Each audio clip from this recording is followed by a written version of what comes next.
O di ba, nakabalik na tayo dito sa New Zealand. Grabe, masyado na kasing magulo sa Pilipinas. Hindi ko na alam kung sino ang paniniwalaan ko.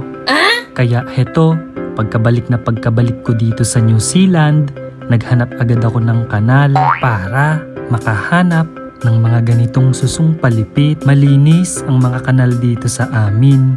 Malinaw ang tubig at walang mga diaper na lumulutang. Sorry po pasintabi. Ang lalaki, ang tataba at ang hahaba ng mga nakuha ko.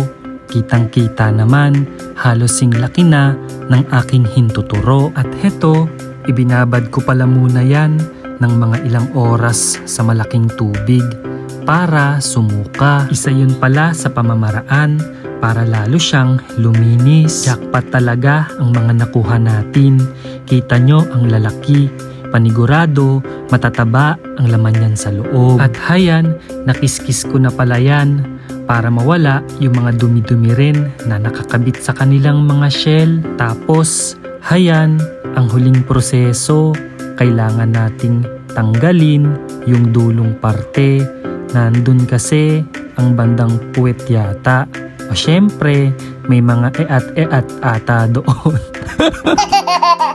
Kailangan handa kang pumurol ang iyong kutsilyo. Matigas kasi ang kanilang mga shell. Mahirap naman kung kakagatin ko to. Ang tagal niyan, inisa-isa ko pa kasi. Gusto ko pang pakawalan na lang ulit. Eto, binilisan ko na talaga, inip na ako. Gusto ko na talagang maluto to kasi gutom na rin ako niyan. Ang init pa ng panahon, talagang gutom na rin ako niyan. Karang ito kinagat ko ng isa ang lansa. O di ba? Natapos.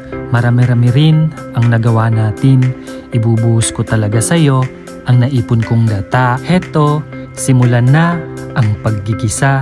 Ilagay na ang susung palipit. Bakit nga ba ang pangalan nito ay susung palipit?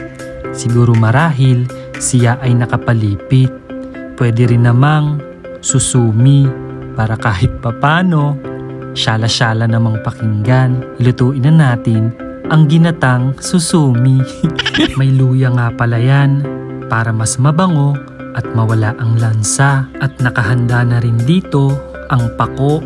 Bihira lang magkaroon ng pako dito sa New Zealand. Kaya hayan, dinamihan ko na ang bili. At heto, samahan na natin ng patis habang ginigisa. At para mas lumabas ang kanyang tunay na lasa, takpan na natin, pakuluin lang ng ilang minuto at buksang muli, lagyan lamang ng kaunting tubig para naman hindi siya tigang na tigang.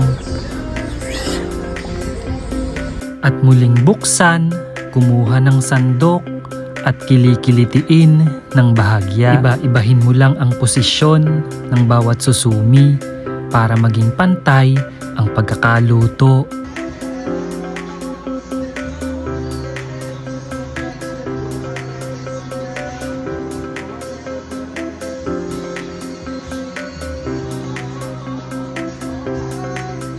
Heto na. Ilagay na natin ang inipong gata at ilagay na natin si Kokonay. Oo, iniba ko na. Koko mama pa gusto mo.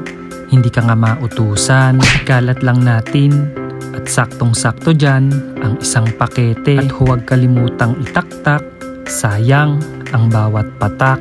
At hayan, pinakulo ko na pala yan ng 2 minuto. Titikman ko lang para malaman ko kung ano pa ang pwedeng idagdag. Heto na. Ang isa sa magpapasarap dito sa ating nilulutong ginataang susumi na may 4 na sili. Ay talaga nga naman na mapaparami ang kanin. Ito kasing pako, bagay na bagay din sa ginataan. At itong mga pakunga na ito ay galing pa raw sa bayan ng Gabaldon. Doon kasi ay maraming mga buhay na ilog, malilinis at pwedeng inumin, at kung saan malayang nakatutubo ang mga halamang kinakain gaya nito. Kaya tara na sa Gabaldon. Kaso maulan pala, medyo delikado.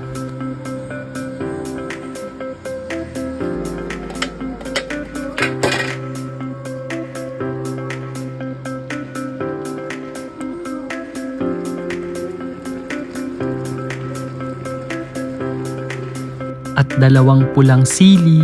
Atin ang ilagay, tila may kakaibang flavor din talaga ang ibinibigay nito.